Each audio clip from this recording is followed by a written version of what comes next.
오늘은 초대교회 시대로부터 교회 안에 가만히 들어온 두 가지 이단 사상인 영지주의와 니골라당의 교리에 대해서 말씀드리겠습니다. 먼저 영지주의란 예수님께서 하나님이신 것과 참 사람으로 오신 것을 믿지 않는 교리입니다. 요한 2서 1장 7절에 속이는 자들이 세상에 많이 들어왔는데 그들은 예수 그리스도께서 육체 안에 오신 것을 시인하지 아니하느니라. 이런 자가 속이는 자요 적 그리스도이니라 라고 말씀하셨습니다. 한편 니골라당이란 잘못된 교리를 따르는 교권주의자들을 말합니다. 먼저 에베소 교회에게 주시는 예수님의 말씀 계시록 2장 6절에서 그러나 내게 이것이 있으니 곧 내가 니골라당의 행위를 미워하는도다. 나도 그것을 미워하노라. 둘째, 버가모에 있는 교회에게 주시는 예수님의 말씀에서 역시 계시록 2장 14절 말씀에서 발람의 교리를 붙잡는 자들이 내게 있기 때문이로다. 발람이 발락을 가르쳐 이스라엘 자손 앞에 걸림돌을 놓아 우상들에게 희생물로 바친 것들을 먹게 하고 또 음행하게 하였느니라. 여기서 니골라는 발람이라는 뜻이고 이름의 뜻은 교권주의자란 뜻입니다. 즉 니골라나 발람 모두 교권주의자라는 뜻입니다. 발람의 교훈이란 자기 이득 때문에 이교적인 풍습을 이스라엘 회중에 끌어들여 하나님께서 복 주시지 못하게 만든 것을 말합니다. 아시아에 있는 7교회는 순서대로 에베소, 서머나, 버가모, 두아디라, 사데, 필라델피아, 라우디기아 교회입니다. 계시록에 등장하는 이 7교회는 예수님의 부활 승천하신 이후에 태어난 교회들을 세상 끝까지 각 시대별로 예언하시기 위해 각 교회들의 특징을 사용하셨을 것입니다. 그러므로 에베소 교회 시대는 예수님의 12 사도들과 바울이 복음을 전했던 초대교회 당시를 말하고 이미 이때부터 교권주의자들의 당짓는 행위가 서서히 생겨나기 시작했다는 암시일 것입니다. 서머나 교회 시대는 로마 제국에 의한 모진 박해 시대였을 것이고 버가모 교회 시대는 그 전에 박해를 이기고 승리한 기독교회가 로마 제국의 국교로 인정받기 시작하면서부터 아예 타락의 길로 빠져 교회 안에 교권주의자들이 횡행해 교리로까지 확립된 것을 뜻할 것입니다. 계시록 2장 15절에서 이와 같이 내게도 니골라당의 교리를 붙잡는 자들이 있거니와 내가 즉 예수님께서 그것을 미워하노라 라고 말씀하셨습니다. 이 두 가지 이단교리, 초대교회 안에 들어온 이단교리를 이제부터 하나씩 설명하면 먼저 영지주의란 신학에 들어온 영지주의는 원래 고대 그리스 철학에서의 그노시스트 학파의 영향을 받은 것입니다. 철학에서의 영지주의 학파는 두 가지 육체의 쾌락을 추구하는 에피쿠루스 학파와 금욕주의인 스토아 학파로 구분이 됩니다. 둘 다 영육 이원론에 바탕한 철학 배경을 가지고 있습니다. 몸은 껍데기일 뿐 아무것도 아니고 몸속의 영이 본질이고 이데아라는 사상입니다. 쾌락주의를 추구하는 에피쿠루스 학파는 인간이 육체를 입고 있는 한 영의 세계를 알 수 없으나 아그노시스틱하나 오감의 의지에 영의 세계를 간접적으로 맛볼 수 있다는 것, 그러므로 내 마음을 마음껏 넓히려고 육체를 속박하는 모든 것들을 벗어버림으로써 욕망을 극대화해 간접적으로 영적 자유를 누리려는 사상입니다. 금욕주의를 추구하는 스토아학파는 오직 육체는 영적 체험의 방해물일 뿐이므로 육체의 욕망을 극도로 억제함으로써 내 속에 있는 영성이 깊어져 영적 체험을 할 수 있다는 것입니다. 물론 이 영적 체험의 과정이 성령의 도우심이 없이도 가능하다는 것입니다. 즉 불교 사상과 비슷합니다. 둘 다 초대교회에 들어온 심각한 이단 사상입니다. 왜냐하면 그리스 철학의 영육 이원론을 따르기 때문입니다.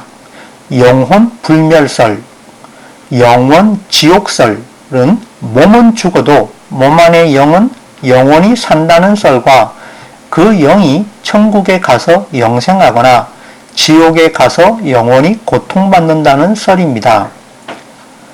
두 번째, 예수님의 신성에 대한 오해를 불러일으키기 때문입니다. 예수님을 창조주 하나님의 일종의 아바타로 생각했습니다. 마지막으로 셋째, 인간도 신이 될 수 있다는 사상 때문입니다. 불교에서 모든 인간에 내재한 불성처럼 몸을 벗어난 영이 신과 같은 존재가 된다는 사상입니다. 그러나 영지주의에 대한 바른 지식은 인간은 흙으로 만든 육체, 즉 몸에 생명력을 불어넣어 살아있는 혼이 된 것입니다. 이때 말하는 영이란 천사와 같은 영이 아닙니다. 고스트와 스피릿은 서로 다릅니다. 천사와 같은 영은 고스트이고 사람의 영은 스피릿입니다. 그러므로 사람은 몸을 떠난 채 영만으로 존재할 수 없으므로 반드시 몸과 결합해 살아 있을 수 있고, 만약 몸을 떠난 영이 있다면 그 자체로 독립적으로 살아 돌아다닐 수 없습니다. 즉 사람의 영은 불멸의 존재가 아닙니다.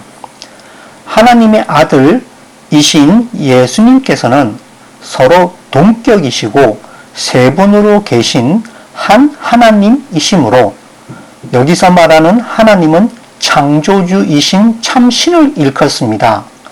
아버지와 아들과 성령의 삼위일체로 바로 정립해야 하고, 결코 예수님께서는 창조주 하나님의 아바타가 아니시므로 타락한 세상과 분리된 거룩한 아버지 하나님과 이 세상을 이어주는 한급 낮은 신인 아들 예수님으로 간주하는 구도를 폐기해야 합니다.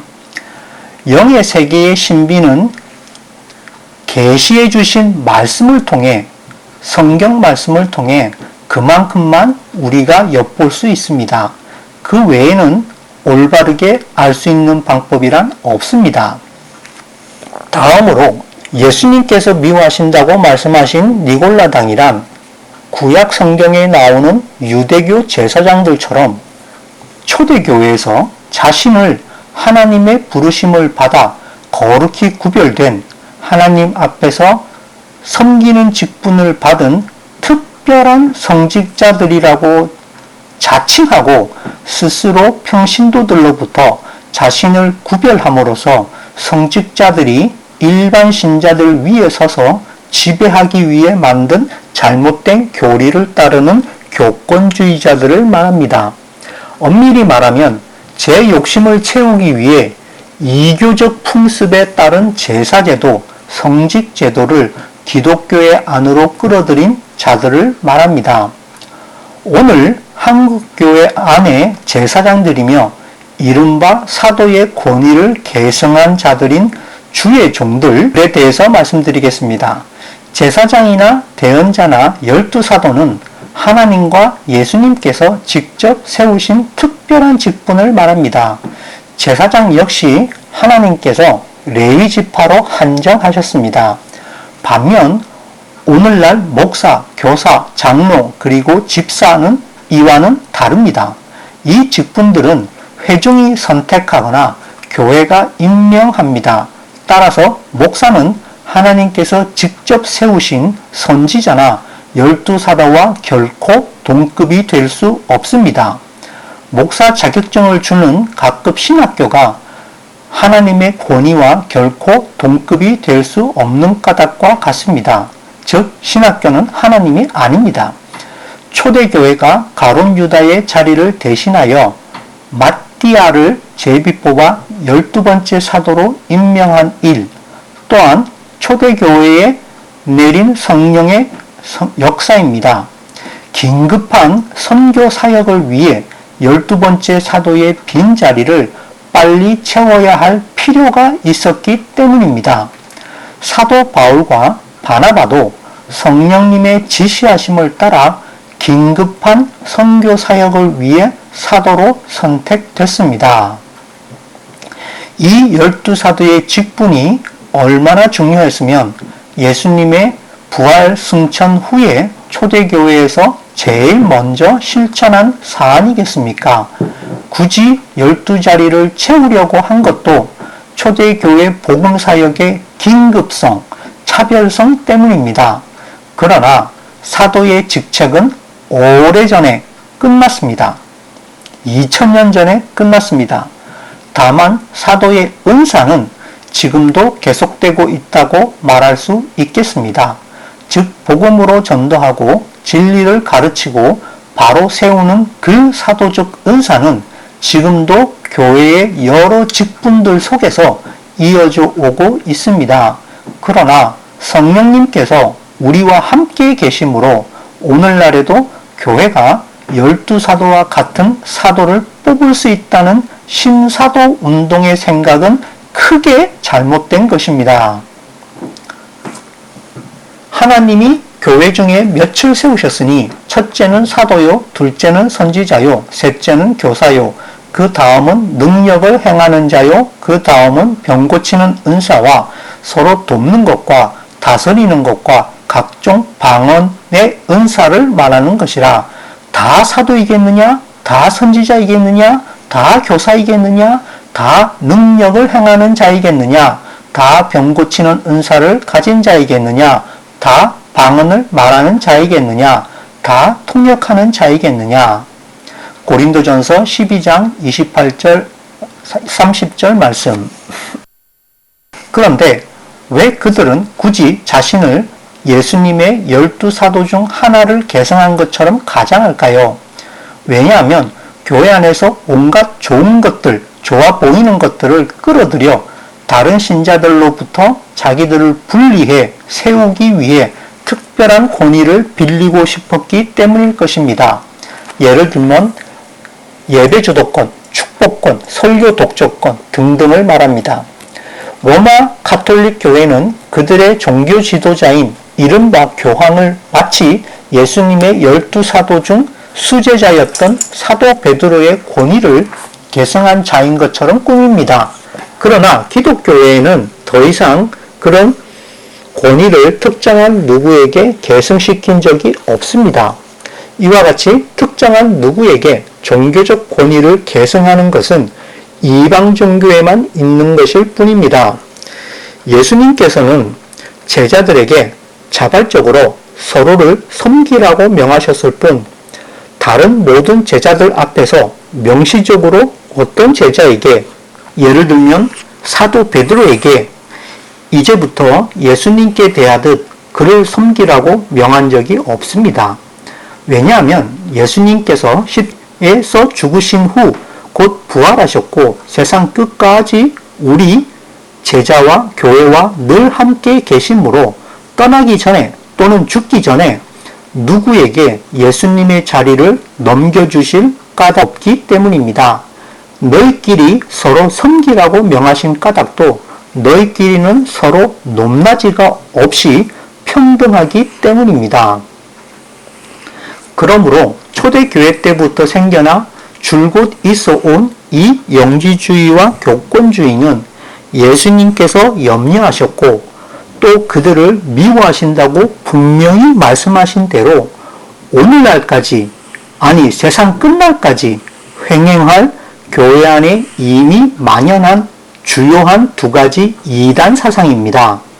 사도 바울이 에베소 교회 장로들 앞에서 행한 고별 설교에서도 내가 이것을 아노니 곧 내가 떠난 뒤에 사나운 이리들이 너희 가운데로 들어와 양떼를 아끼지 아니할 것이요 또 너희 중에서도 제자들을 끌어내어 자기들을 따르게 하려고 왜곡된 것들을 말하는 사람들이 일어나리라.